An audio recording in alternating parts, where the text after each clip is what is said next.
কালেমা পাঠ করি যে লা ইলাহা ইল্লাল্লাহু মুহাম্মাদুর রাসূলুল্লাহ, দেখেন যে এই কালেমাটা পাঠ করতে গেলে এর অর্থ যদি আমরা খুঁজি তাহলে আসে কি, যে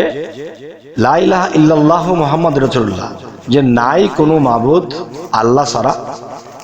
হযরত মুহাম্মদ সাল্লাল্লাহু আলাইহি ওয়াসাল্লাম আল্লাহর বান্দা ও রাসূল। আমি যে কথাটি বোঝাতে চাচ্ছি যে বান্দা ও